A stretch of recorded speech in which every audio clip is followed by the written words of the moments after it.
Good morning students. आज geography की class में आप सभी का स्वागत है।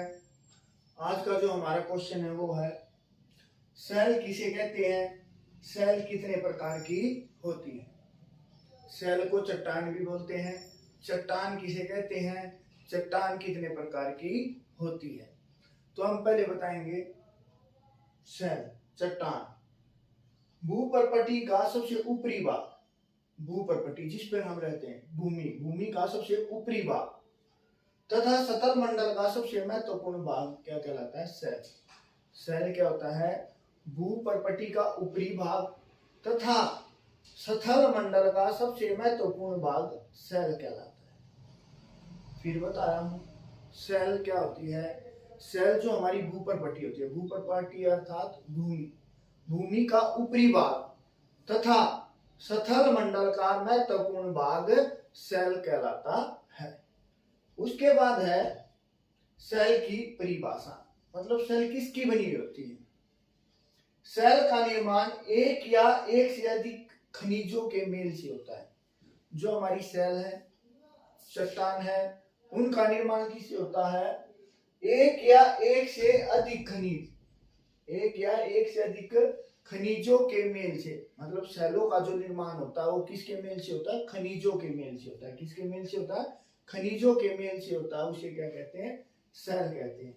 या तो ये डेफिनेशन लिख सकते हैं या ये लिख सकते हैं, वे समस्त पदार्थ जिससे भूपर्पटी का, जिससे किसका, भूपर्पटी का निर्माण होता है या निर्माण हुआ है, उसे सेल कहते हैं। फिर सुन लो, सेल क्या होती है, एक या एक से अधिक खनिजों के मेल से सेल का निर्माण होता है, या वे पदार्थ जिनसे भूपर्पटी का निर्माण होता है, उसे क्या कहते हैं, सेल कहते हैं। फिर बताता हूं मैं परिभाषा, सेल क्या होती है, सेल की परिभाषा। सेल क्या होती है, मैंने बताया था, भूपर्पटी का ऊपरी भाग या भूमि का ऊपरी भाग और सतल मंडल का महत्वपूर्ण भाग क्या कहलाता है, सेल कहलाता है। अब मैं बता रहा हूं सेल की परिभाषा। सेल का निर्माण किससे होता है, एक या एक से अधिक खनिजों के मेल से होता है, या वे समस्त पदार्थ, कौन से समस्त पदार्थ, जिनसे भूपर्पटी का निर्माण होता है, उसे क्या कहते हैं, सेल कहते हैं। सेल के प्रकार, सेल तीन प्रकार की होती है। कितने प्रकार की होती है, तीन प्रकार की होती है। आग्नेय, अवसादी, कायांतरिक। आग्नेय, अवसादी, कायांतरिक। सेल कितने प्रकार की होती है, तीन प्रकार की होती है, आग्नेय, अवसादी, कायांतरिक। पहले हम पढ़ेंगे आग्नेय सेल। आग्नेय सेल है ना, ये मूल सेल है, सबसे पुरानी सेल है, सबसे इन्हीं सेलों से सभी सेलों का निर्माण होता है। तो आग्नेय शब्द लेटिन भाषा के शब्द इग्निस से लिया गया है। किससे लिया गया है, लेटिन भाषा के शब्द इग्निस से लिया गया है, जिसका अर्थ होता है आग।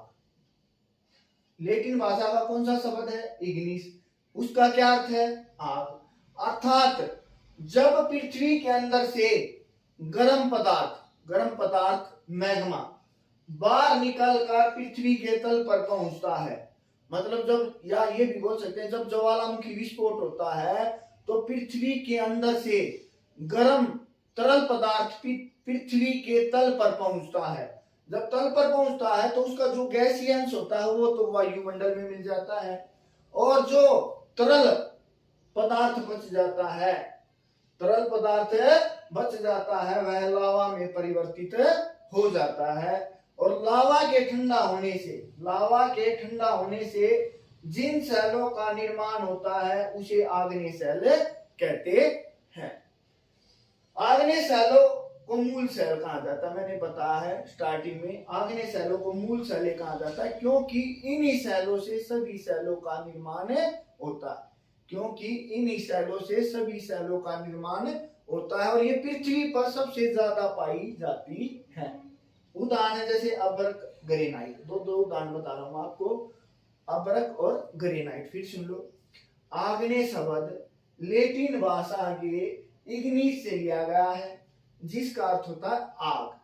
जब पृथ्वी के अंदर विस्फोट होता है या ज्वालामुखी होता है तो पृथ्वी के अंदर से क्या गर्म पदार्थ मैग्मा फिर बाहर निकलता है और पृथ्वी के तल पर पहुंचकर उसका जो गैसीय अंश है, मतलब गैसीय अंश होता है, वो तो वायुमंडल में मिल जाता है और जो शेष पदार्थ है वो लावा में परिवर्तित हो जाता है। और लावा के ठंडे होने से जिन सेलों का निर्माण होता है उन्हें आग्नेय सेल कहते हैं। इन्हें मूल सेल भी कहा जाता है क्योंकि इन्हीं सेलों से सभी सेलों का निर्माण होता है। इसके उदाहरण है अभ्रक और ग्रेनाइट।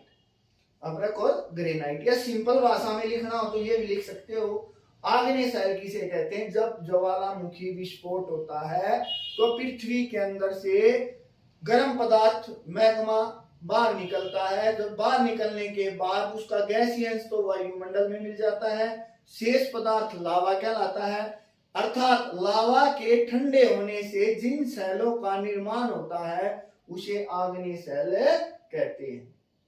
उसके बाद है दूसरी अवसादी सेल। अवसादी सेल क्या होती है? भूपर्पटी पर केवल 5%, जो पृथ्वी मैंने बताया था कि जो भूपर्पटी जिसकी भूपर्पटी बनी होती है उसे सेल कहते हैं। केवल 5%, कितना प्रतिशत है? केवल 5%। अवसादी सेल भूपर्पटी के पूरे आयतन का केवल 5% ही बनती है। पूरे आयतन का केवल कितने? 5%। फिर भी है ना, स्थल मंडल के 75% भाग को घेरे हुए हैं। कितने? 75% भाग को घेरे हुए, कम है और फिर भी ज्यादा, क्योंकि पृथ्वी की जो सबसे ऊपरी परत होती है ना, अवसादी सेलों की बनी होती है। ज्यादातर किसकी बनी होती है? अवसादी। सबसे कम है, लेकिन क्या है, इसकी जो मात्रा है, स्थल मंडल का जो भाग है वो सबसे ज्यादा घेरे हुए है। कितना घेरे हुए हैं? 75%। आग्नेय सेलों की तुलना में ये कम है।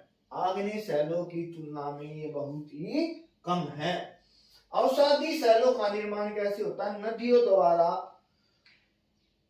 द्वारा, हिम नदियों द्वारा, वायु द्वारा बहा कर लाए गए जो कंकड़, मिट्टी, पत्थर आदि है, उनके जमाव से समय के साथ साथ वो जमाव क्या होता रहता है? मोटी परत बन जाती है, जिनसे अवसादी सेलों का निर्माण होता है। उदाहरण चूना पत्थर और बलुआ पत्थर।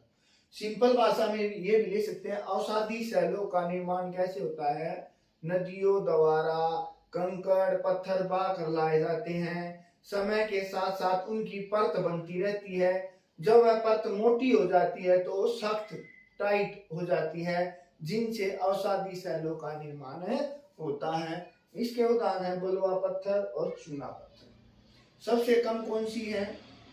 अवसादी सेल। कितने प्रतिशत? 5%। कितने भाग को घेरे हुए हैं? 75% भाग को घेरे हुए हैं। इसका निर्माण किससे होता है? नदियों द्वारा बहा कर लाए गए कंकड़ पत्थर और मिट्टी से इसका निर्माण होता है। उसके बाद है कायांतरित। इसका दूसरा नाम रूपांतरित सेल भी बोलते हैं। इसे क्या बोलते हैं? रूपांतरित क्या होता है? जब पृथ्वी पर पाए जाने वाले उच्च ताप और दाब के कारण आग्नेय और अवसादी सेलों के रूप में जो परिवर्तन होता है उसे कायांतरित या रूपांतरित सेल कहते हैं। क्या होता है? कोई भी चीज होती है, जब उस पर दाब या ताप डाला जाता है तो उसका रूप बदल जाता है। इसी प्रकार जब आग्नेय और अवसादी सेलों पर जो पृथ्वी पर पाए जाने वाला उच्च ताप और दाब के कारण आग्नेय और अवसादी सेलों के रूप में जो परिवर्तन हो जाता है उसे क्या कहते हैं? कायांतरित या रूपांतरित सेल कहते हैं। जैसे इसके उदाहरण है ग्रेनाइट। ग्रेनाइट किसका उदाहरण है? आग्नेय का। किसका उदाहरण है? आग्नेय का। जब इस पर उच्च दाब और ताप डाला जाता है तो ये क्या बन जाता है? नाइस। जैसे अभ्रक है, अभ्रक पर जब उच्च दाब और ताप डालते हैं तो उससे क्या बन जाता है? शिस्ट। तीसरा चूना पत्थर। जब चूने पत्थर के ऊपर उच्च दाब या ताप डाला जाता है तो किसका रूप ले लेता है? संगमरमर का। फिर बता रहा हूं मैं आपको, सेल भूपर्पटी के ऊपरी भाग या स्थल मंडल का सबसे महत्वपूर्ण भाग सेल कहलाता है। सेल की परिभाषा, सेल का निर्माण क्या था, एक या एक से अधिक खनिजों के मेल से हुआ, या वे समस्त पदार्थ जिनसे भूपर्पटी का निर्माण हुआ है उसे सेल कहते हैं। सेल कितने प्रकार की होती हैं, 3 प्रकार की, आग्नेय, अवसादी, कायांतरित या रूपांतरित। आग्नेय, ये लैटिन भाषा के शब्द इग्निस से लिया गया है जिसका अर्थ होता आग, अर्थात जब ज्वालामुखी विस्फोट होता है तो पृथ्वी के अंदर से मैग्मा बाहर निकलता है तो जो उसका गैसीय अंश होता है वो तो वायुमंडल में मिल जाता है और लावा में परिवर्तित हो जाता है, और लावा के ठंडे होने से जिन सेलों का निर्माण होता है उसे आग्नेय सेल कहते हैं। इन्हें मूल सेल, 1 नंबर में आ जाता है। मूल सेल कौन सी है, आग्नेय सेल। मूल सेल किसे कहते हैं, वे सेल जिनसे अन्य सेलों का निर्माण होता है उसे मूल सेल कहते हैं।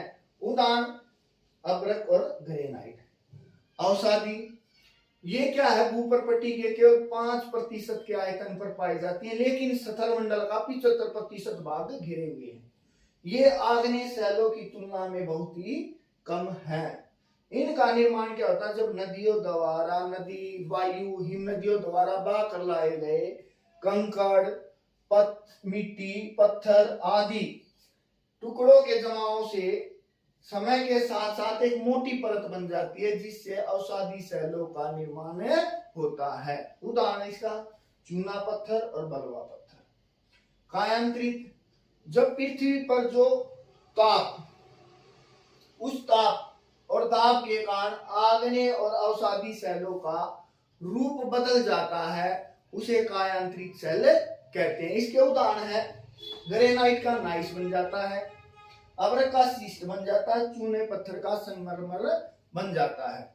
धन्यवाद। आज का टॉपिक हमारा यहीं पर समाप्त होता है।